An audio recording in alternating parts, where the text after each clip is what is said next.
बिस्मिल्लाहिर्रहमानिर्रहीम।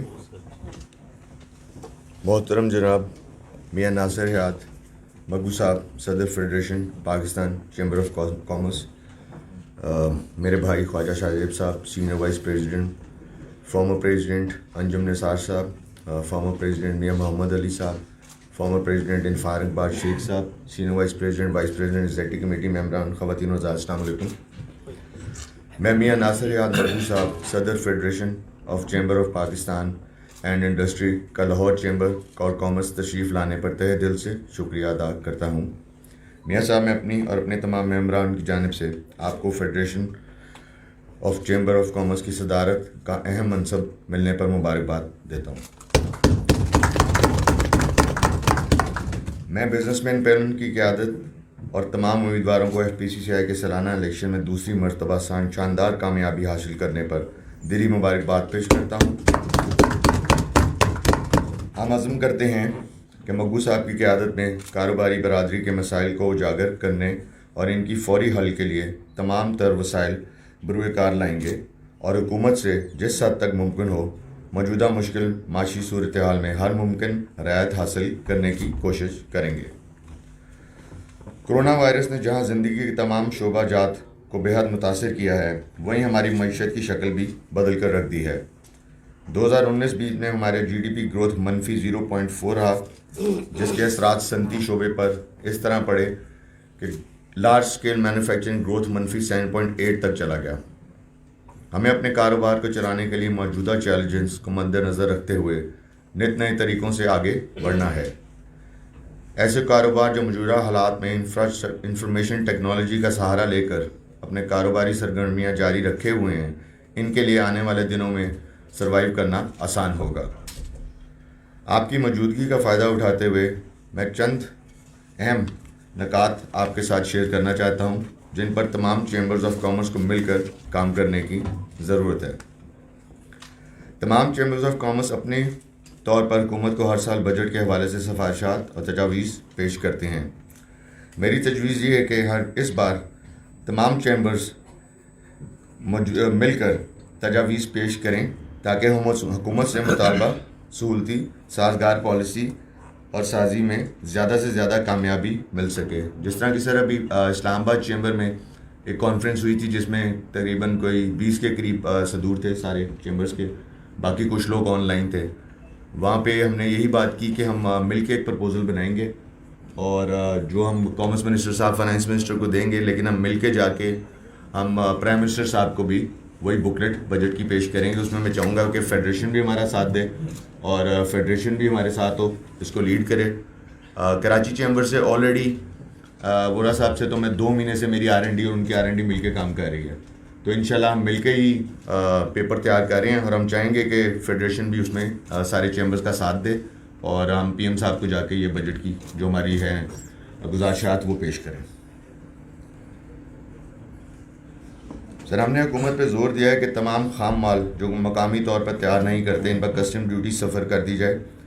इसके अलावा हमने हुकूमत को लोकल इंडस्ट्री को कॉम्पिटिटिव बढ़ाने के लिए मकामी तौर पर तैयार करने वाले खाम माल पर रेगुलेटरी ड्यूटी और इजाफी कस्टम ड्यूटी को भी ख़त्म करने का मशवरा भी दिया है, जो कि कॉमर्स मिनिस्टर साहब ने हमारे साथ 4-5 जो मीटिंग्स हुई, उन्होंने कहा कि इस दफ़ा ये 2% कस्टम ड्यूटी और RDs जो लगी हैं 30% 25% जो माल पाकिस्तान में बनता है, इसको मनफी नहीं तो 5% तक, 6% तक, 8% तक, मतलब कि 80% रिडक्शन कर दी जाएगी। लेकिन हमारी डिमांड यही है कि इसको 0 कर दिया जाए।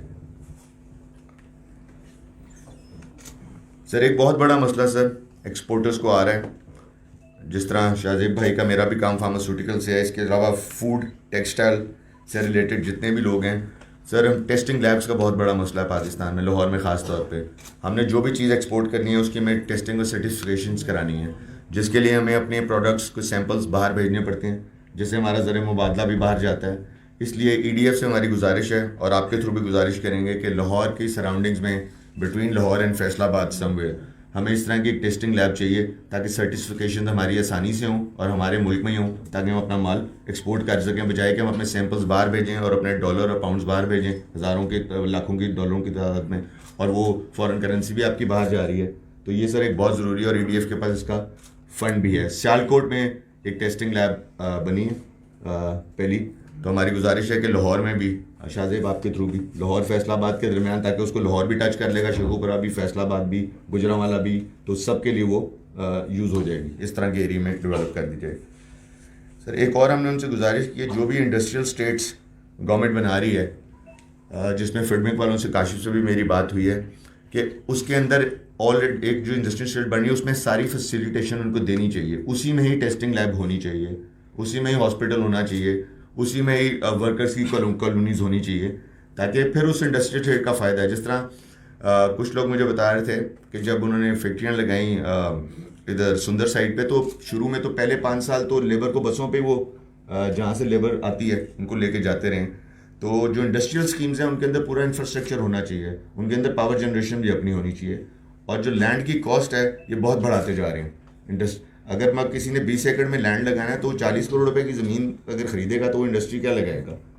इनकी आसान एक साथ होनी चाहिए, 15-20 साल में पेमेंट्स होनी चाहिए गवर्नमेंट को, और इनकी वैल्यू भी बहुत कम होनी चाहिए, 30-40 लाख रुपए से एकड़ इंडस्ट्रियल लैंड नहीं होना चाहिए। दूसरा सर, ज़ीरो रेटिंग के ऊपर काफ़ी बात चल रही है, आपको भी पता होगा, अंजुम भाई को भी पता होगा। ज़ीरो रेटिंग सेक्टर में प्रायोरिटी पे वो 2 सेक्टर्स या 3 सेक्टर्स डालने लगे हैं, जिस पे अभी मेरी लास्ट में भी कॉमर्स मिनिस्टर साहब से बात हुई थी। उसमें टॉप प्रायोरिटी पे उनका फार्मास्यूटिकल है, नंबर 2 पे फूड है, और नंबर 3 पे उनका इंजीनियरिंग है, और नंबर 4 पे राइस है। और आई थिंक सारी वही मराद देंगे जो कि टेक्सटाइल को दी जाती हैं। तो ये जो सेक्टर है इंशाल्लाह अगर इनका भी गवर्नमेंट हाथ पकड़े तो ये अगले 3-4 साल में 4-5-6 बिलियन की एक्सपोर्ट पे जा सकते हैं, क्योंकि फार्मास्यूटिकल इस वक्त 1 बिलियन पे है, राइस 2 बिलियन पे है। इंजीनियरिंग सेक्टर में मैं काफ़ी ज़ोर दे रहा हूँ, क्योंकि अगर आप वर्ल्ड वाइड देखें तजारत दुनिया की 100% को अगर लें तो engineering sector 56% of the total economy of the world है। Textile is 7%, pharmaceutical is 4%। तो इंजीनियरिंग में पाकिस्तान बहुत पीछे रह गया है। 1960s में अगर आप देखें तो दरोगा वाला जो हमारी इंडस्ट्रियल स्टेट्स है, वहाँ से मोटरसाइकिल्स और जनरेटर्स और ये जो डिफरेंट जीप्स वगैरह के पार्ट्स बन के एक्सपोर्ट हुआ करते थे 60-70s में। तो इंजीनियरिंग सेक्टर को बिल्कुल गवर्नमेंट ने ध्यान नहीं दिया। तो इंजीनियरिंग सेक्टर का फ्यूचर बड़ा अच्छा है, जिसमें एक्सपोर्ट पे भी हमें काफ़ी इमदाद मिल सकती है। और सर वर्चुअल इंटरनेशनल कॉन्फ्रेंसेस इनकाद करने का बहुत ज़रूरी है फेडरेशन को, चैम्बर्स के साथ मिलकर, क्योंकि जब तक कोविड ट्रैवलिंग के मसाइल हैं तो कॉन्फ्रेंसेस का इनकाद बिल्कुल होना चाहिए चैम्बर्स के साथ मिलकर ऑनलाइन जूम पे, ताकि सारे बड़े चैम्बर्स और फेडरेशन इकट्ठे होकर ऑनलाइन अपनी एग्जीबिशंस और अपनी एक्सपोर्ट के लिए काम कर सकें। दूसरा सर, डिवर्सिफिकेशन की बहुत ज़रूरत है। पाकिस्तान की 60-70% एक्सपोर्ट सिर्फ 10 ममालिक में है, और अभी 10 ममालिक हैं, तो उसके अलावा आप देखें कितना बड़ा हमारे पास एक गैप है जिन मुल्कों में हम घुस सकते हैं। जो फाइनेंस मिनिस्टर साहब से मुलाकात हुई है हमारी 2-3 प्रोविंशियल से भी, फेडरल से भी, उसमें मसले ये हैं सर कि अफ्रीका, रशिया और सेंट्रल एशिया में हमारे बैंकिंग चैनल्स नहीं हैं।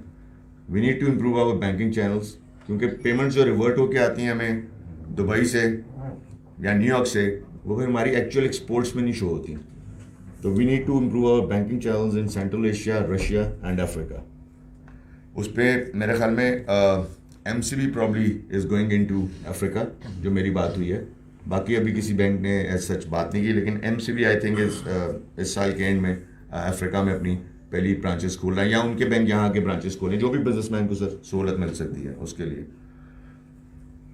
सर मुझे उम्मीद है कि आप हमारी गुजारिशात पर गौर करेंगे और इन पर अमल करेंगे, मैं और इसमें दिलचस्पी लेंगे। इन अल्फाज के साथ मैं आपका लाहौर चैम्बर ऑफ कॉमर्स तशरीफ लाने का एक मरतबा फिर शुक्रिया अदा करता हूँ।